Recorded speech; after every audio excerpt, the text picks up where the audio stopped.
Hello friends, welcome to our channel science study centre. बघा, आज मी तुमच्या समोर आलेलो आहे. खूप महत्त्वाचं लेक्चर घेऊन आलो आहे. त्या लेक्चरचं नाव आहे difference between derivative and integration. आता जनरली तुम्ही एक लक्षात ठेवा की ज्यावेळेस तुम्ही मार्केटमध्ये पडणार आहेत त्यावेळेस तुम्हाला खूप ठिकाणी जिथे जिथे मॅथमॅटिक्स असेल तिथे तिथे तुम्हाला डेरिव्हेटिव्ह आणि इंटिग्रेशन हे खूप मोठ्या प्रमाणात यूज होणार आहेत. आता तुम्हाला माहिती असेल की फिजिक्स आणि केमिस्ट्री याच्यामध्ये पण डेरिव्हेटिव्हचा मॅक्सिमम पार्ट लागतोच आणि इंटिग्रेशन पण लागतं. का बरं? तर ज्यावेळेस मोठे मोठे थेरम असतात प्रूव्ह दॅटचे, ते सॉल्व करण्यासाठी आपल्याला डेरिव्हेटिव्ह आणि इंटिग्रेशन लागतं. म्हणजे तुम्ही असं समजा की आजपासून जो तुमचा डेरिव्हेटिव्ह आणि इंटिग्रेशनचा प्रवास चालू होणार आहे तो जवळपास तुम्हाला 50, 60, 70, 80 वर्ष लागणार आहे. हे फिक्स आहे. आजचं लेक्चर तुमच्यासाठी खूप जास्त महत्त्वाचं आहे. त्यामुळे आजचं लेक्चर तुम्ही व्यवस्थित बघा, ते समजावून घ्या. सपोज थोडासा काही डाऊट वाटला तर ते लेक्चर तुम्ही 2दा-3दा बघा आणि ते तुमच्या मित्रांना वगैरे नक्की शेअर करा. कारण मी जी तुम्हाला ट्रिक सांगणार आहे ती खूप सिंपल वेने सांगणार आहे आणि त्याचा डिफरन्स तुम्हाला व्यवस्थित कळेल. चला तर आपण चालू करूया. डेरिव्हेटिव्ह आणि इंटिग्रेशन तुम्हाला बोर्डवर दिसतंच आहे तसं की डिफरन्स बिटवीन डेरिव्हेटिव्ह आणि इंटिग्रेशन. पहिले एक सिंपल डोक्यात असं ठेवा की डेरिव्हेटिव्ह जो आहे ना तो डिक्रीज पॅरामीटर आहे. मी इथेच साइन करतो बघा, डिक्रीज. आणि इंटिग्रेशन जो आहे तो इन्क्रीज पॅरामीटर. हे पहिले डोक्यात तुम्ही फिट ठेवा. डेरिव्हेटिव्ह म्हणजे डिक्रीज, कमी होतो. इंटिग्रेशन म्हणजे इन्क्रीज, वाढतो. हां, डेरिव्हेटिव्ह म्हणजे डिक्रीज, इंटिग्रेशन म्हणजे इन्क्रीज. आता डेरिव्हेटिव्हचा एक बेसिक फॉर्म्युला आहे. याला आपण म्हणतो derivative with respect to x, d/dx. हा x रेज टू n, हा जो फॉर्म्युला आहे तो n xn-1. बघा, एकदा फॉर्म्युला तुम्ही समजून घ्या. x raise to n, n xn-1 म्हणजे हा डोक्यावरचा पॅरामीटर पुढे आला आहे आणि याच्यातून एक एलिमेंट म्हणजे -1 झालेला आहे.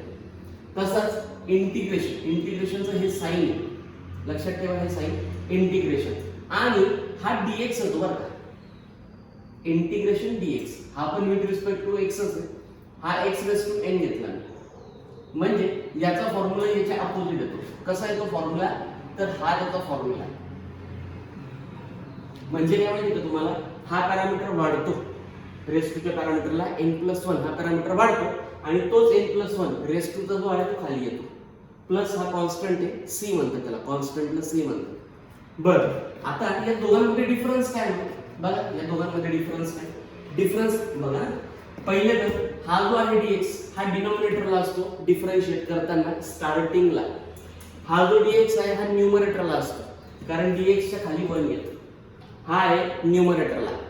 इथे विदाउट इंटिग्रेशन साइन आहे, इथे कोणतंच साइन नाही. हा d/dx आहे, इथे इंटिग्रेशन साइन आहे. इथे हा n जो आहे डोक्यावरचा पॅरामीटर हा पुढे आलेला आहे. हा पुढे आलेला आहे, मल्टिप्लाय झाला आहे, इथे डिवाइडला गेलेला आहे. इथे n-1 झालेला आहे, इथे n+1 झालेला आहे. इथे n-1 झाला आहे, निगेटिव्ह झाला आहे, डिक्रीज झाला आहे, इथे इन्क्रीज झाला आहे, n+1 झाला आहे. इथे विदाउट कॉन्स्टंट आहे आणि इथे कॉन्स्टंट आहे. आता फक्त हा जो आहे हा व्हेरिएबल आणि हा कॉन्स्टंट आहे. लक्षात ठेवा, हा व्हेरिएबल आणि हा कॉन्स्टंट. व्हेरिएबल आणि कॉन्स्टंट नुसार तुम्हाला आयडेंटिफाय करणं खूप खूप गरजेचं आहे. आता त्याचे आपण काही एक्झाम्पल बघू. बघा, first example, derivative of x raise to 8. याला मला डिफरन्शिएट करायचं आहे. Derivative with respect to x raise to 8. आता मी डिफरन्शिएट कसं करणार बघा. हा a आहे आणि हा x आहे. आता हा x आहे आणि हा a आहे म्हणजे हा व्हेरिएबल आणि हा कॉन्स्टंट आहे. हे खूप महत्त्वाचं आहे, व्हेरिएबल आणि कॉन्स्टंट. याचं रिझन पुढचा जो टाइप असेल आपला तो याच्या अपोजिट असणार आहे. कॉन्स्टंट रेज टू व्हेरिएबल असणार आहे. हा व्हेरिएबल रेज टू कॉन्स्टंट आहे, पुढचा कॉन्स्टंट रेज टू व्हेरिएबल असेल. म्हणून हे डोक्यात ठेवा. आता रेज टू ला कधी कॉन्स्टंट आला तर आपण हा फॉर्म्युला वापरणार. म्हणजे 8 हा पुढे गेला, x रेज टू 8-1 म्हणजे 8x हा झाला 7. आता हाच प्रॉब्लेम मी इकडे सॉल्व्ह करतो डिफरन्स वे. बघा, integration x raise to 8 dx. आता फॉर्म्युला हाच वापरायचा. परत मी तुम्हाला तेच सांगतो, हा व्हेरिएबल हा कॉन्स्टंट आहे. बर मग x जसाच्या तसा हा वाढतो म्हणजे 8+1 अपॉन 8+1 आणि कॉन्स्टंट घ्यायचा असतो. कॉन्स्टंट म्हणजे c हा कॉन्स्टंट आपण का कॅरी करतो त्याचं एक्झाम्पल्स मी तुम्हाला एक 5 मिनिटात सांगतो. आपण कॉन्स्टंट का कॅरी करतो. हा बघा इथे झाला x⁹9 इथे आला खाली 9 प्लस c. आता इंटिग्रेशन ज्यावेळेस घेतो ना आपण त्याला म्हणतो आय म्हणतो त्याला. इंटिग्रेशन म्हणजे आय, डेरिव्हेटिव्ह म्हणजे कॅपिटल डी असतो हा आणि इंटिग्रेशन म्हणजे आय असतो. आता हे एक झालं. परत पुढचं पॅरामीटर बघा डेरिव्हेटिव्ह ऑफ 2x⁴ याचं डेरिव्हेटिव्ह घेतो इंटिग्रेशन 2x⁴ याचं मी इंटिग्रेशन घेतो. आता याचा आधी डेरिव्हेटिव्ह घेऊ आपण. आता बघा इथे कॉन्स्टंट आहे. हा कॉन्स्टंट पहिले बाहेर काढायचा आहे तुम्हाला म्हणजे हा 2 मी बाहेर काढला. हा 2 बाहेर काढायचा कॉन्स्टंट डेरिव्हेटिव्ह अप्लाय करायचा याला. बघा x⁴ ही डेरिव्हेटिव्ह मी अप्लाय केली म्हणजे आपल्याला काम काय करायचं आहे. कॉन्स्टंट बाहेर काढला डेरिव्हेटिव्ह त्याशिवाय अप्लाय होणार नाही. 2 बाहेर काढला डेरिव्हेटिव्ह याची घ्यायची 2 जसाच्या तसा हा 4 पुढे म्हणजे 4x⁴ - 1. आता 4 × 2 8 x⁴ - 1 हा झाला 3. हे झालं त्याचा आन्सर. आता हाच प्रॉब्लेम मी जसा तसा इथे लिहिलेला आहे तो इंटिग्रेशनला सॉल्व्ह करायचा. पण त्याच्या आधी काय करायचं आहे कॉन्स्टंट बाहेर काढायचा. कॉन्स्टंट बाहेर काढल्यावर व्हेरिएबलला इंटिग्रेशन लागेल त्याच्याशिवाय इंटिग्रेशन लागत नाही. हा पण विथ रिस्पेक्ट टू x आहे. बरं मग हा 2 जसाची तसं ठेवलं पाहिजे. आता काय करणार आहे हा वाढवणार इन्क्रीज करणार म्हणजे x⁴ हा 4+1 अपॉन 4+1 प्लस कॉन्स्टंट झाला म्हणजेच काय रे 2 हा x⁵ अपॉन 5 प्लस c म्हणजे फायनल आन्सर झाला 2/5 x⁵ plus c. This called as I म्हणजे इंटिग्रेशन. आता बघा डेरिव्हेटिव्ह घेतलं तर तो इंटिग्रेशन पर्यंत जातो. पण इंटिग्रेशनचं कधी डेरिव्हेटिव्ह घेतलं तर तो परत ओरिजिनल पोझिशनला येतो. कसं याचं रिझल्ट किंवा याचा आन्सर मी तुम्हाला सांगतो. म्हणजे एक सपोज नवीन एक प्रॉब्लेम मी घेतला डेरिव्हेटिव्ह ऑफ बघा x⁵ हा एक सिंपल प्रॉब्लेम आहे डेरिव्हेटिव्हचा. याचा डेरिव्हेटिव्ह सॉल्व्ह करताना परत तेच आपण व्हेरिएबल आणि कॉन्स्टंट हे विसरायचं नाही. Variable raise to constant. आता 3 पुढे घेतला हा x⁵ 3 - 1 म्हणजे काय झाला रे हा झाला 3x². आता बघा मी काय करेन मी याचं इंटिग्रेशन घेतो. मला याचं इंटिग्रेशन घेतो. आता मी थोडंसं अपोजिट करतो. याचं इंटिग्रेशन घेतलं तर मला हाच पॅरामीटर मिळणार. मी कधी याचं इंटिग्रेशन घेतलं तर मला हाच पॅरामीटर मिळणार. बघा इंटिग्रेशन 3x² आणि dx. कारण डेरिव्हेटिव्ह आणि इंटिग्रेशन हे एकमेकांच्या व्हाईस वर्सा आहे. That is totally reciprocal. बघा हा 3 कॉन्स्टंट बाहेर काढला इंटिग्रेशन x² dx म्हणजे 3 जसाच्या तसा x² वाढवायचा आपल्याला एकाने ऍड करायचं आहे म्हणजे x2+1 अपॉन 2+1 प्लस c म्हणजे 3 जसाच्या तसा याच्यात कधी एक वाढला तर तो झाला 3 अपॉन 3 प्लस c. हा 3 आणि 3 कॅन्सल झाला. आन्सर बघा तेच आलं. हा झाला i. हा निग्लिजिबल पॅरामीटर आहे. i = x³ म्हणजे डेरिव्हेटिव्ह x³ तुम्ही सॉल्व्ह केला. तो सॉल्व्ह केल्यानंतर तुम्हाला हे आन्सर मिळालं. याचं कधी इंटिग्रेशन घेतलं तर तो बरोबर क्वेश्चन तयार होतो. म्हणजे याचं जे आन्सर तुम्ही इंटिग्रेट केलं तर डायरेक्ट तुमचा डेरिव्हेटिव्हचा क्वेश्चन तयार होतो. म्हणजेच काय सपोज डेरिव्हेटिव्ह पासून तुम्ही निघाले तो तुम्हाला घेऊन जाणार इंटिग्रेशनच्या फायनल आन्सर पर्यंत. आणि कधी आपण याचं कधी आन्सरचं इंटिग्रेशन काढलं तो परत तुम्हाला डेरिव्हेटिव्ह पर्यंत नेतो. म्हणजे काय हे एकमेकांच्या व्हाईस वर्सा टोटल अपोजिट. म्हणजे इथे डिक्रीजिंग आहे इथे इन्क्रीजिंग आहे. मी तुम्हाला बोललो हा डिक्रीजिंग आहे हा इन्क्रीजिंग आहे. हे समजलं डेरिव्हेटिव्ह तर इंटिग्रेशन समजलं. डेरिव्हेटिव्ह जमलं तर इंटिग्रेशन जमलं. अदरवाईज जमणार नाही. कॉन्स्टंटचं एक एक्झाम्पल. कॉन्स्टंट म्हणजे एकदम निग्लिजिबल व्हॅल्यू असते. सपोज मी एका पॉइंट पासून निघालो आणि दुसऱ्या पॉइंट पर्यंत पोहोचलो. म्हणजे ए पासून मी ट्रॅव्हल केलं बी पर्यंत पोहोचलो. मला इथून इथपर्यंत जाताना 99 काहीतरी फीट मी आले. थोडंसं 99 फीट मी चाललो रन केलं मी किंवा तुम्ही असं म्हणा किलोमीटर आलो 9 किलोमीटर आलो. इथून इथपर्यंत पोहोचलो A to B. आता मला परत बी पासून निघायचंय ए पर्यंत जायचंय. आता रस्त्यामध्ये काहीतरी खड्डे आले, एखादी बस आली, एखादी व्हॅन आली, तर होईल काय माहिती का, हे थोडंसं 9 पॉईंट समथिंग काहीतरी येईल. जे 9 पॉईंट समथिंग काहीतरी किलोमीटर येईल ना, तो जो असेल पार्ट, म्हणजे सपोज 9.1 किलोमीटर आले, हा जो आहे हा निग्लिजिबल पार्ट, दिस कॉल्ड एज कॉन्स्टंट. जो एकदम निग्लिजिबल असतो पॅरामीटर त्याला म्हणतात कॉन्स्टंट. ऍक्च्युली मी किलोमीटरचं म्हणजे खूप हायर लेवलचं घेतलं, तो खूपच निग्लिजिबल असतो, एकदम म्हणजे एकदम कमी. आता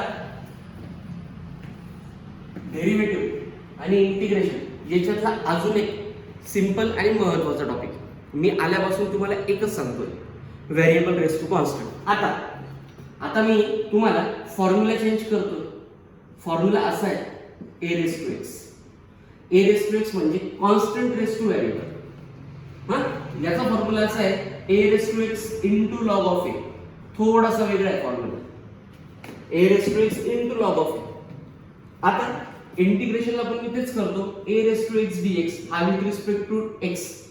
याचा फॉर्म्युला काय, हा मल्टिप्लिकेशन आहे की नाही, मग हा काय म्हणतो मी याच्या अपोजिट वागणार, म्हणजे काय करणार मी अपॉन लॉग ए घेणार प्लस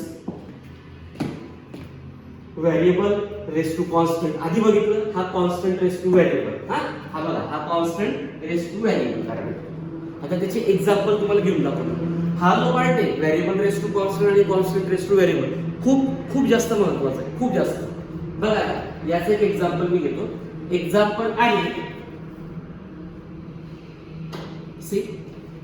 एक्झाम्पल आहे 2 रेस टू एक्स. आता या 2 रेस टू एक्स ला करायचं काय, पहिले तुम्ही आयडेंटिफाय करायचं आहे की बेसला पॅरामीटर कोणता आहे आणि रेस टू ला पॅरामीटर कोणता आहे. बेसला पॅरामीटर मला पटकन कळतोय की कॉन्स्टंट आहे आणि रेस टू ला पॅरामीटर पटकन कळतं आपल्याला व्हेरिएबल आहे. आता परत व्हेरिएबल आणि कॉन्स्टंटचा डिफरन्स बघा. व्हेरिएबल आणि कॉन्स्टंट मी तुम्हाला 2 मिनिटात सांगू देतो. व्हेरिएबल कोणते असतात, तुमचा x, Y, Z, T, V, you. जे तुमचे ए टू झेड मधले आहे काही पॅरामीटर त्याला तुम्हाला म्हणायचं व्हेरिएबल. आणि कॉन्स्टंट म्हणजे काय आहे, 2, 5, 100, 200 वॉट हे कॉन्स्टंट आहे. कधी कधी यांच्यातले पण व्हेरिएबल कॉन्स्टंट मध्ये ऍड असतात आणि कॉन्स्टंट हे व्हेरिएबल मध्ये ऍड असतात. ते केव्हा, ते तुम्हाला डिफरन्शिएशन म्हणजे डिफरन्शियल इक्वेशन ज्यावेळेस चालू होईल त्यावेळेस मी ते तुम्हाला खूप चांगलं क्लिअर करून देतो.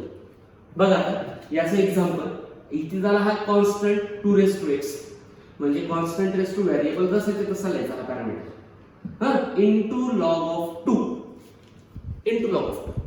आता हेच काम मी इथे करतो 2 रेस टू एक्स dx.